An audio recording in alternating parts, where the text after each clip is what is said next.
Welcome back to my YouTube channel Avon coaching by Abhay sir. आज के इस video में हम लोग देखेंगे स्फेरिकल मिरर्स क्या होता है। स्फेरिकल मिरर, उसमें कौन कौन से टर्म्स यूज होते हैं, रूल्स फॉर ड्राइंग रे डायग्राम, रूल्स फॉर रे डायग्राम, कौन कौन से ऐसे रूल्स हैं जिनका इस्तेमाल करते हैं हम लोग रे डायग्राम को बनाने में। The most important topic is रे डायग्राम। अगर रे डायग्राम समझ गए तो इस चैप्टर की न्यूमेरिकल्स जितने भी है उतने आसानी से तुम लोग कर सकते हो। रूल्स ये हो जाएगा, उसके बाद हम लोग पढ़ेंगे साइन कन्वेंशन, क्योंकि साइन कन्वेंशन सबसे इम्पोर्टेंट रोल प्ले करता है इस चैप्टर में। हर एक चीज़ों का प्लस कब लगेगा कब माइनस लगेगा उसको जानना बहुत ही ज़रूरी होता है। ठीक है, स्टार्ट करते हैं। Spherical mirror, okay. तो अभी तक क्लास 8 तक 9 तक तुम लोगों ने मेनली पढ़ा था प्लेन मिरर्स के बारे में, थोड़ा बहुत पढ़ा था स्फेरिकल मिरर्स के बारे में। अभी क्लास 10th में तुम लोग को डिटेल में पढ़ना है कि स्फेरिकल मिरर क्या होता है। तो a mirror which can be imagine to the part of a sphere is called spherical mirror. ऐसा मिरर जिसको ऐसा माना जा सकता है कि वो किसी स्फीयर का पार्ट है। जैसे ये एक मिरर है, ठीक है, एक मिरर ये है। अगर देखा जाए तो थोड़ा सा कर्व के फॉर्म में होता है और इसको किसी न किसी स्फीयर से कट किया गया होगा। ठीक, किसी न किसी स्फीयर का क्या होगा, ये एक पार्ट होगा। तो ऐसा स्फीयर जो कि किसी स्फीयर, ऐसा मिरर जो कि किसी स्फीयर का पार्ट होता है उसको हम लोग कहते हैं स्फेरिकल मिरर। ओके, ये दो टाइप का होता है, एक कन्वेक्स, दूसरा होता है कनकेव। तो ये फर्स्ट फिगर है, ठीक है, 1 मिनट, ये फर्स्ट फिगर है, ये सेकंड फिगर है। अब इसमें कौन सा कन्वेक्स है कौन सा कनकेव है, तो उसको समझने के लिए हम देख सकते हैं कि यहाँ पे ये जो मिरर है, मिरर हमेशा एक तरफ से पॉलिश्ड होता है। तो ऐसा मिरर जिसमें बल्जिंग आउट सरफेस पॉलिश्ड होता है। बल्जिंग आउट का मतलब बाहर निकला हुआ हिस्सा, ये वाला हिस्सा क्या होगा, पीछे वाला पॉलिश्ड होगा और आगे वाला जो हिस्सा है इस मिरर का वो अनपॉलिश्ड होगा। ठीक है, जिस पार्ट पे रिफ्लेक्शन होगा लाइट का और इमेज का फॉर्मेशन होगा, तो इस वाले मिरर के आगे वाले सरफेस पे क्या होगा, इमेज बनेगा, इमेज का फॉर्मेशन, और पीछे वाला सरफेस पॉलिश्ड होगा। तो ऐसा मिरर जिसका बल्जिंग आउट सरफेस पॉलिश्ड होता है उसको हम लोग क्या कहते हैं, कनकेव मिरर। ठीक है, कनकेव। तो ये पहला वाला जो मिरर है वो कैसा है, कनकेव है। दूसरा मिरर देखो, ये क्या है, ये भी एक स्फीयर का पार्ट है। ठीक, लेकिन इसमें क्या है, ये वाला सरफेस जो कि बाहर की तरफ निकला हुआ है, ये वाला हिस्सा देखो बाहर की तरफ निकला है, वो है रिफ्लेक्टिंग पार्ट इस मिरर का। और अंदर वाला जो बल्जिंग इन वाला पार्ट है, अंदर की तरफ जो दबा हुआ है, वो वाला पार्ट क्या होता है, इस पर पॉलिश्ड होता है।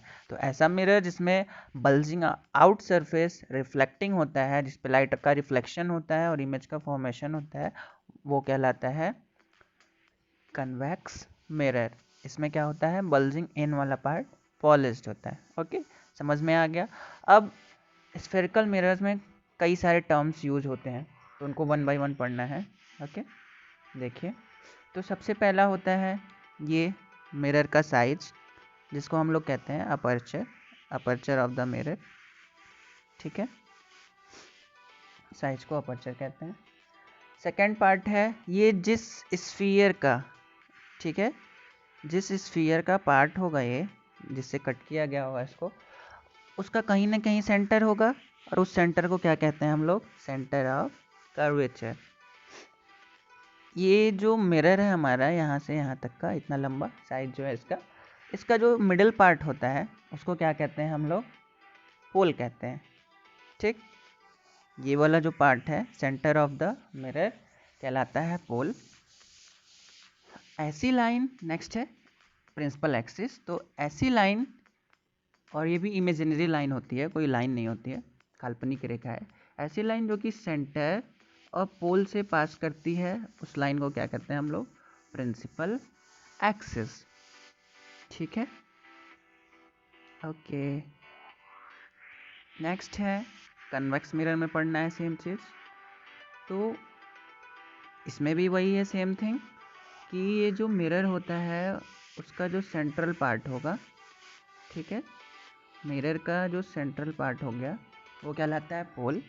अब जिस स्फीयर से कट किया गया होगा उसका कहीं ना कहीं सेंटर होगा, उस सेंटर को क्या कहते हैं हम लोग, सेंटर ऑफ कर्वेचर। नेक्स्ट है हमारा प्रिंसिपल एक्सिस। तो ऐसी लाइन जो कि पोल और सेंटर से पास करती है उसको क्या कहते हैं हम लोग, प्रिंसिपल एक्सिस। और ये एक इमेजिनरी लाइन होती है, हमें दिखाई नहीं देती है। ठीक है, इन मिरर्स में दोनों ही सेंटर से लेके पोल तक की दूरी, यानी यहाँ से यहाँ तक की दूरी इस केस में, और यहाँ से यहाँ तक की दूरी इस केस में क्या कहलाता है, radius of curvature. Radius of curvature जो कि ऊपर फिगर में लिखा हुआ है, यहाँ पे देखो दिख रहा है, रेडियस ऑफ कर्वेचर। आगे बढ़ते हैं और देखते हैं इन सभी टर्म्स की डिफिनीशन क्या है। Pole, what is pole? The geometrical centre of a spherical mirror is called pole. जो स्फेरिकल मिरर का सेंटर होता है उसको क्या कहते हैं हम लोग, पोल कहते हैं। Centre of curvature, the centre of the sphere of which spherical mirror is a part is called centre of curvature. जैसा कि बताया गया, जिस स्फीयर का मिरर एक पार्ट होता है उसको, उसका जो सेंटर होता है वही कहलाता है सेंटर ऑफ कर्वेचर। नेक्स्ट है principal axis. A line passing through centre of curvature and pole is called principal axis. ऐसी लाइन जो कि पोल और सेंटर से पास होती है वो क्या कहलाती है, principal axis. Radius of curvature, the radius of the sphere of which spherical mirror is a part is called radius of curvature. तो जिस स्फीयर का मिरर एक पार्ट है उसका जो रेडियस होता है वही कहलाता है radius of curvature. Okay, next है प्रिंसिपल फोकस। प्रिंसिपल फोकस क्या होता है?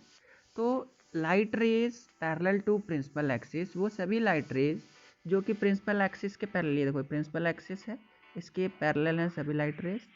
ठीक है, तो light rays parallel to principal axis incident on a concave mirror after reflection converges to a point on the principal axis, this point is called focus. Principal focus या केवल focus बोल सकते हैं। तो देखिए समझिए इसको, वे सभी लाइट रेज, ये कन्वेक्स मिरर है, कन्वेक्स नहीं है सॉरी, कनकेव है। तो जितनी भी लाइट रेज प्रिंसिपल एक्सिस के पैरेलल इंसिडेंट होती हैं कनकेव मिरर पे, वो सभी क्या होता है, कनकेव मिरर एक कन्वर्जिंग मिरर होता है जो कि लाइट को क्या करता है, एक करीब लाता है, एक पास लाता है। वो सभी एक पर्टिकुलर पॉइंट पे प्रिंसिपल एक्सिस के कन्वर्ज होते हैं, और उस पॉइंट को क्या कहते हैं हम लोग, प्रिंसिपल फोकस कहते हैं। जिस पॉइंट पे ये आके सभी लाइट रेज मिलती हैं, ये वाला जो पॉइंट है, ये पॉइंट दिख रहा है, इस पॉइंट को क्या कहा जाता है, प्रिंसिपल फोकस। अब आगे बढ़ते हैं और समझते हैं फोकल लेंथ क्या होता है। तो जैसा कि अभी पढ़ा हम लोगों ने, जिस पॉइंट पे सभी parallel rays after reflection meet करते हैं उस पॉइंट को फोकस कहते हैं। और फोकस से लेके पोल तक की दूरी, यानी यहाँ से यहाँ तक की दूरी कहलाता है फोकल लेंथ। ठीक है, ये हो गया फोकल लेंथ। लेंथ मतलब दूरी। देखिए फोकल लेंथ का definition, the distance between pole and focus is called focal length. Simple है। Relation between radius of curvature and focal length. अब रेडियस ऑफ कर्वेचर और फोकल लेंथ के बीच में क्या रिलेशन आता है, तो हम लोग जानते हैं r इज इक्वल टू, क्या होता है, r is equal to 2f। इसको रे डायग्राम से समझते हैं कैसे। ये हमारा एक कनकेव मिरर हो गया, ठीक है, जो कि पीछे से पॉलिश्ड है। ये प्रिंसिपल एक्सिस, ये इसका पोल ले लेते हैं, यहाँ पे इसका फोकस ले लेते हैं, और यहाँ ले लेते हैं इसका सेंटर। तो हमेशा याद रखना है हम लोगों को कि जितनी डिस्टेंस यहाँ से यहाँ तक की होती है वही सेम डिस्टेंस C से F, यानी कि पोल और फोकस के बीच की जो दूरी होती है सेम होता है फोकस और सेंटर ऑफ कर्वेचर के बीच की दूरी। इसलिए हम कह सकते हैं यहाँ से यहाँ तक की दूरी क्या कहलाती है, फोकल लेंथ, और सेंटर से लेके पोल तक की दूरी क्या कहलाती है, रेडियस ऑफ कर्वेचर। तो we can say that R बराबर, यानी कि रेडियस जो कि यहाँ से यहाँ तक की दूरी है वो बराबर होता है 2f के। ठीक है, r बराबर 2f, क्योंकि जितना ये, अगर ये 5 है और ये भी 5 है तो टोटल मिला के क्या हो जाएगा 10, यानी 5 का इसका फोकल लेंथ का दुगुना करें तो हमें क्या मिल जाएगा, रेडियस ऑफ कर्वेचर मिल जाएगा। ओके, अब आते हैं अपने नेक्स्ट टॉपिक पे, जो कि है रूल्स फॉर ड्राइंग रे डायग्राम। ये मोस्ट इम्पॉर्टेंट टॉपिक है, क्योंकि बिना रूल को जाने हम लोग कोई भी रे डायग्राम, कोई भी क्वेश्चन को सॉल्व नहीं कर सकते हैं। तो सबसे पहले हम लोग ड्रॉ करते हैं कनकेव मिरर। ओके, ये हो गया एक कनकेव मिरर, ये प्रिंसिपल एक्सिस, ये हो गया इसका पोल, ये फोकस ले लेते हैं, ये हमारा हो गया सेंटर। फर्स्ट रूल रीड करिए, क्या लिखा हुआ है, a ray incident parallel to principal axis after reflection passes through the focus. ऐसी रे जो कि प्रिंसिपल एक्सिस के पैरेलल है, वो रिफ्लेक्शन के बाद हमेशा कहाँ से पास करेगी, फोकस से।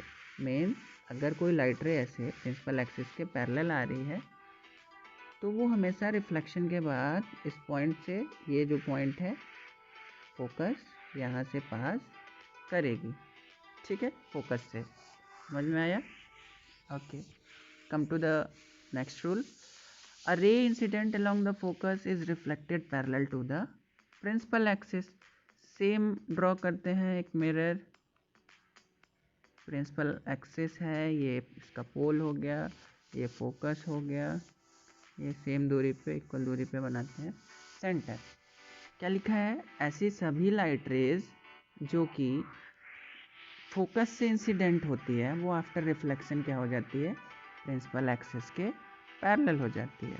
कहने का मतलब ये है, अगर कोई लाइट रे फोकस से पास करती हुई मिरर पे टकरा रही है तो आफ्टर रिफ्लेक्शन प्रिंसिपल एक्सिस के पैरेलल हो जाएगा। ओके, आया समझ में। ठीक है, आगे बढ़ते हैं। Come to the next rule, rule number 3, a ray incident along the center of curvature will be reflected back along the same direction. ऐसी सभी लाइट रेज जो कि सेंटर से पास करती है वो आफ्टर रिफ्लेक्शन सेम रास्ते को फॉलो करते हुए बाउंस बैक हो जाती है, रिफ्लेक्शन होता है उनमें। मतलब अगर कोई लाइट रे ऐसे मिरर पे इंसिडेंट हो रही है सेंटर से होते हुए तो वो आफ्टर रिफ्लेक्शन वापस से सेंटर से होती हुई ही वापस चली जाएगी। ठीक है, now come to rule number 4, a ray incident obliquely at the pole will be reflected according to law of reflection.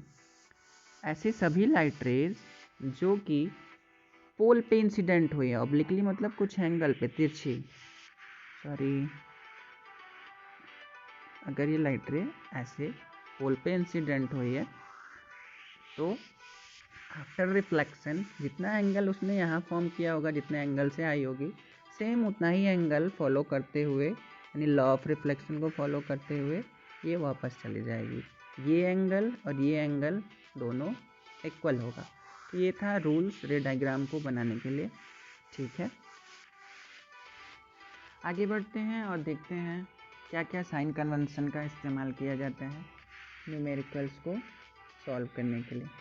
ठीक है, ये साइन बहुत ही ज़्यादा इम्पॉर्टेंट है। कभी भी न्यूमेरिकल सॉल्व करना होता है उसमें v, u, f तीनों की value, height of object, height of image, इन सब की वैल्यू जब रखते हैं हम लोग तो उसमें साइन का इस्तेमाल करते हैं।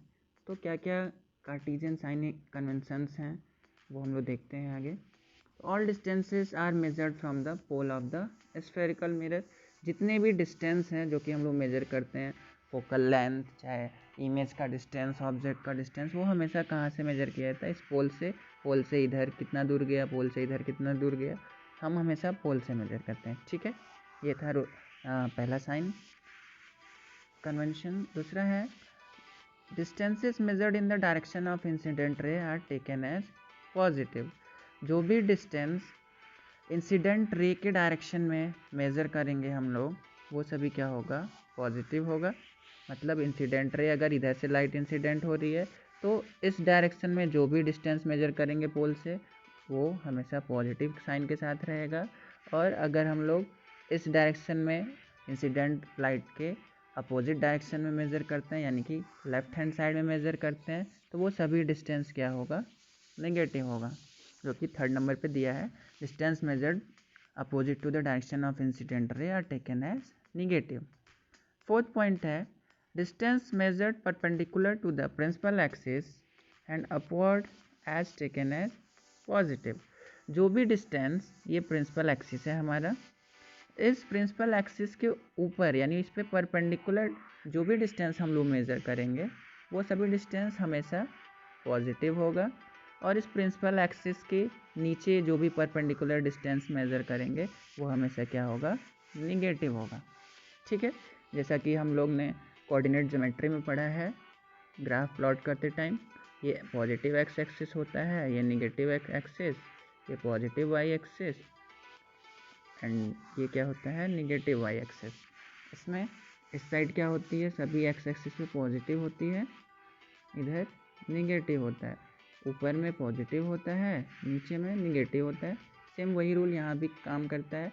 राइट हैंड साइड में पॉजिटिव लेते हैं कोई भी डिस्टेंस, लेफ्ट साइड में निगेटिव, प्रिंसिपल एक्सिस के ऊपर में पॉजिटिव एंड नीचे में निगेटिव।